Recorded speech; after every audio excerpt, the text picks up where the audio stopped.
right. Good morning, Wham. What's up? So we're gonna do a fun. Here's Gollum. This is Gollum, right? This green guy. Yes, my precious. Oh, is it scrumptious? Is it crunchable? So Yes, oh, yes, my precious. I don't think that works, Grogu. I don't think it was a good imitation though. Oh, you're welcome. All right. So Connor, Bilbo escapes Gollum. There you go. Yeah, and here's a. Can you do your Gollum voice there, buddy? Sit up, because I can't. Oh, yes, precious. Pretty good, buddy. And there, if you look on the back here, it looks like Gollum's been whipped, Ooh. All right. almost like Yeah. with slaves. Thanks for the details, buddy. And I don't think we need that. Awesome. yeah. All right. Let's not. All right. Let's Okay. say we didn't. All right. So and then he gets out, and he has a magic ring now that can make him invisible. And then they almost get captured by the goblins and wolves. Then the eagles save them. And now they're in the middle of nowhere, and they got to go to some really dangerous guy's house called Beryl. And they need his help. And sometimes he's a guy, and sometimes he's a bear. Which sounds pretty dangerous. So we'll see what happens. After a while, they came to a belt of tall and very ancient oaks, and beyond these to a high thorn hedge through which you could neither see nor scramble. "You'd better wait here," said the wizard to the dwarves, "and when I call a whistle, begin to come after me. You will see the way I go, but only in pairs, mind. About 5 minutes between each pair of you. Bombo is fattest and will do for two. He'd better come alone and last. Come, Mr. Baggins. There's a gate somewhere around this way." And with that, he went off along the hedge, taking the frightened hobbit with him. They soon came to a wooden gate, high and broad, beyond which they could see gardens and a cluster of low wooden buildings, some thatched, made of unshaped logs, barns, stables, sheds, and a long, low wooden house. Inside, on the southward side of the great hedge, were rows and rows of hives with bell-shaped tops made of straw. The noise of the giant bees flying to and fro and crawling in and out filled all the air. The wizard and the hobbit pushed open the heavy, creaking gate and went down a wide track towards the house. Some horses, very sleek and well-groomed, trotted across the grass and looked at them intently with very intelligent faces. And then off they galloped to the buildings. "They've gone to tell him of the arrival of strangers," said Gandalf. Soon they reached the courtyard, 3 walls of which were formed by the wooden house and its 2 long wings. In the middle there was lying a great oak trunk with many lopped branches beside it. Standing near was a huge man with a thick black beard and hair and great bare arms and legs with knotted muscles. He was clothed in a tunic of wool down to his knees and was leaning on a large axe. The horses were standing by him with their noses at his shoulder. "Ah, here they are," he said to the horses. "They don't look dangerous. You can be off." He laughed a great rolling laugh and put down his axe and came forward. "Who are you, and what do you want?" he asked gruffly, standing in front of them and towering tall above Gandalf. As for Bilbo, he could easily have trotted through his legs without ducking his head to miss the fringe of the man's brown tunic. "I am Gandalf," said the wizard. "Never heard of him," growled the man. "And what's this, little fellow?" he said, stooping down to frown at the hobbit with his bushy black eyebrows. "That is Mr. Baggins, a hobbit of good family and unimpeachable reputation," said Gandalf. Bilbo bowed. He had no hat to take off and was painfully conscious of his many missing buttons. "I am a wizard," continued Gandalf. "I have heard of you, if you have not heard of me, but perhaps you've heard of my good cousin Radagast, who lives near the southern borders of Mirkwood." "Yes, not a bad fellow as wizards go, I believe. I used to see him now and again," said Baron. "Well now, I know who you are, who you say you are. What do you want?" "To tell the truth, we've lost our luggage and nearly lost our way, and are in rather need of help, or at least of advice. I may say we've had a rather bad time with goblins in the mountains." "Goblins?" said the big man less gruffly. "Oh, so you've been having trouble with them, have you? What did you go near them for?" "We did not mean to. They surprised us at night in a pass which we had to cross. We were coming out of the lands over the west into these countries. It is a long tale." "Then you'd better come inside and tell me some of it, if it won't take all day," said the man, leading the way through a dark door that opened out of the courtyard into the house. Following him, they found themselves in a wide hall with a fireplace in the middle. Though it was summer, there was a wood fire burning and the smoke was rising to the blackened rafters in search of a way out through an opening in the roof. They passed through this dim hall, lit only by the fire in the hole above it, and came through another smaller door into a sort of veranda, propped on wooden posts made of single tree trunks.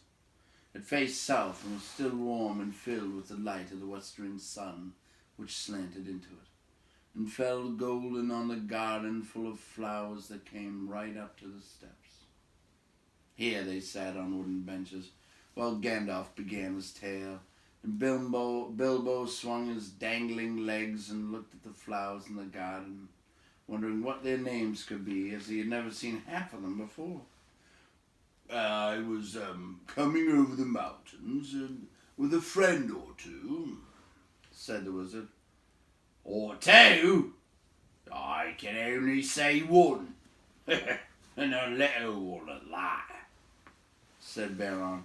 "Well, to tell you the truth, I did not like to bother you with a lot of us until I found out if you were busy. I will give a call, if I may." "Go on, call away." So Gandalf gave a long, shrill whistle. And presently Thorin and Dory came round the house by the garden path and stood bowing low before them. "One or three, you may I say," said Baron. "But these aren't hobbits. They are dwarves." "Sword in Oakenshield at your service." "Dory at your service," said the two dwarves, bowing again. "I don't need your service, don't you?" said Thorin. "But I expect you need mine.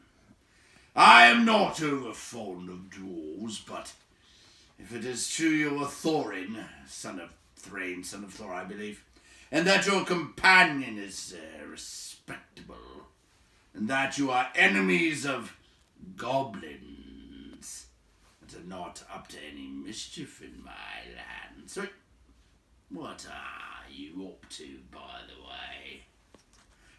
"They are on their way to visit the land of their fathers, away east beyond Mirkwood," put in Gandalf. "And it is entirely an accident that we are in your lands at all. We were crossing by the high pass that should have brought us out to the road that lies to the south of your country, when we were attacked by the evil goblins, as I was about to tell you. Go on telling then, said Baron, who was never very polite. There was a terrible storm. The stone giants were out hailing rocks, and at the head of the pass we took refuge in a cave. The Hobbit and I and several of our companions. Do you call two several? Well, no, as a matter of fact, there were more than two. Where are they? Killed? Eaten? Gone home? Well, no, they don't seem to have all come when I whistled. Shy, I expect. You see, we are very much afraid that we are rather a lot for you to entertain. Go on! Whistle again. I'm in for a party, it seems. And one or two more won't make much difference, growled Baron.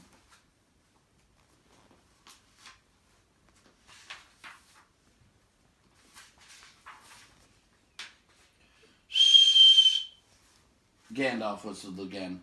But Nori and Ori were there almost before he had stopped, for if you remember, Gandalf had told them to come in pairs every 5 minutes. Ha! Hello! Said Baron. You came pretty quick. Where were you hiding? Come on, my Jack and the boxers. Nori, at your service. Ori... They began, but Baron interrupted them. Thank you. When I want your help, I'll ask for it. Sit down. Let's get on with this tale. It'll be supper time before it has ended.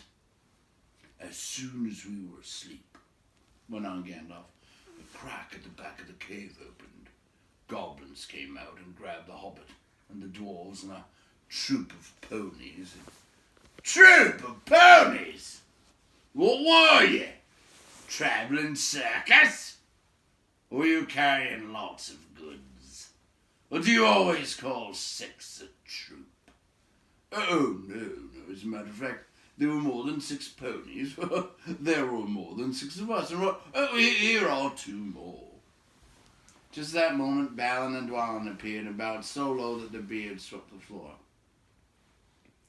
The big man was frowning at first, but they did their best to be frightfully polite, and kept on nodding and bending and bowing and waving their hoods before their knees in proper dwarf fashion, till he stopped frowning and burst into a chuckling laugh. They looked so comical.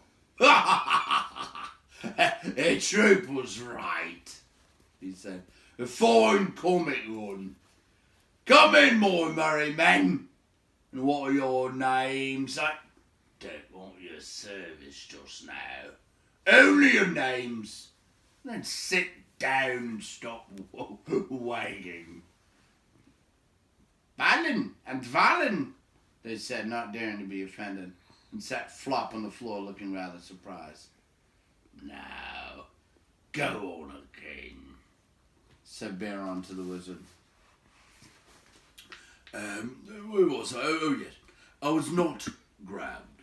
I killed a goblin or 2 with a flash. Good, growled Baron. It's some good being a wizard, then. And slipped inside the crack before it closed. I followed down into the main hall, which was crowded with 30 goblins. The great goblin was there with 30 or 40 armed guards. I thought to myself, even if they were not all chained together, what can a dozen do against so many? A dozen? That's the first time I've heard 8 called a dozen. Or you still got some more jacks that haven't come out of their boxes? Well, yes. There seem to be a couple more here now. Feely and Keely, I believe, said Gandalf as these 2 now appeared and stood smiling and bowing.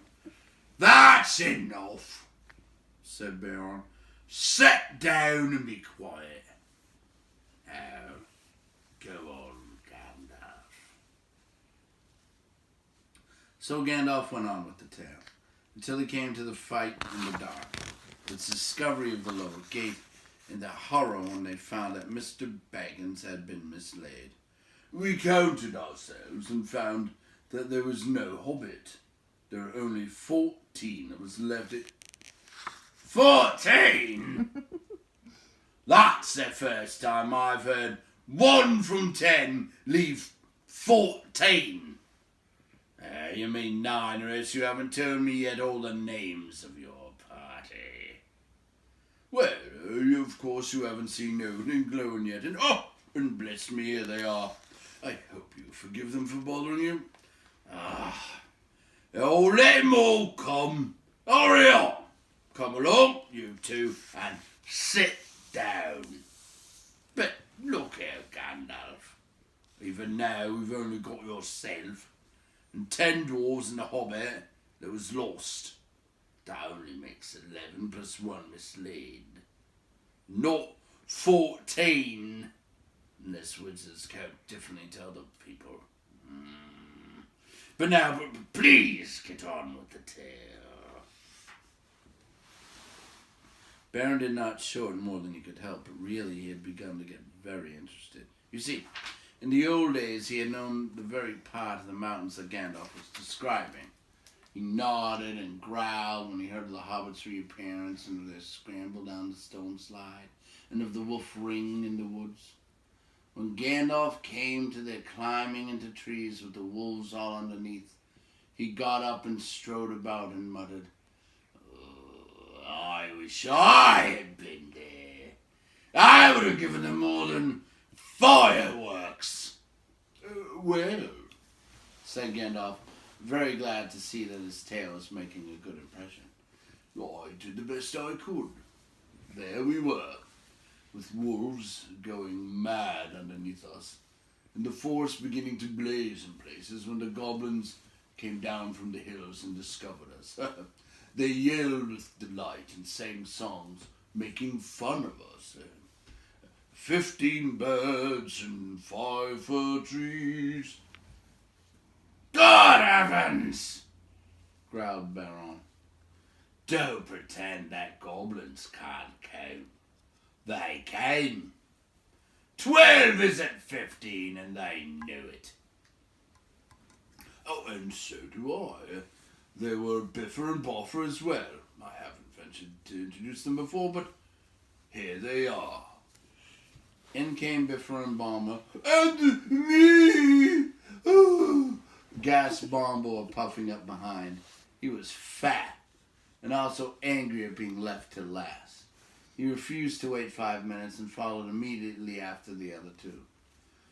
Well, now there are 15 of you, and since goblins can count, I suppose that is all there were up the trees. Now, perhaps, we can finish this story without any more interruptions. Mr. Baggins saw then how clever Gandalf had been. The interruptions had really made Baron more interested in the story. And the story had kept him from sending the dwarves off at once like suspicious beggars. He never invited people into his house if he could help it, and he had very few friends, and they lived a good way away. And he never invited more than a couple of these to his house at a time. Now he had got 15 strangers sitting in his porch. By the time the wizard had finished his tale and had told of the eagle's rescue and how they had all been brought to the Carrock, the sun had fallen behind the peaks of the misty mountains, and the shadows were long in Baron's garden. A very good tale, said he. The best I've heard for a long while. If all beggars could tell such a good one, they might find me kinder. You may be making it all up, of course, but you deserve a supper for the story all the same. Let's have something to eat. Yes, please, they all said together. Thank you very much. So, now you can see that kind of summarized the story a little bit too, which is kind of cool for this chapter. And Connor, was there anything familiar about how the wizard kept inviting two at a time? Is there any other place in the story where this happened? It seemed like at the very beginning of the story when Bilbo didn't want any company. He was like really annoyed by it, and I think Gandalf did the same thing, and he'd know that he'd keep going on and like. Right. If he showed up with all 15, and Bilbo wouldn't let him in. Yeah. So you're right, Connor. It's the same kind of setup, and Gandalf kind of tricked Bilbo with it, and now he's tricking Baron with it. All right, so we'll finish this up. This is the last Wednesday before vacation. Then we'll finish up the chapter. Is it 7? Right after vacation. I know we've had a little break because of those awesome, fun tests you did, but now we have to do this real hard work of the read aloud. I'm very sorry. That was so mean of me. And by the way, I will mention this in the history books, but you realize I was wearing all these Patriots things and talking about the Super Bowl because it hasn't happened yet, but I realized when I was driving home that you've already would have seen the Super Bowl. So you actually know who's won and I don't. So this is very annoying to me right now. All right, guys. We'll see you later. Have a good Wednesday, and we'll see some of you tomorrow.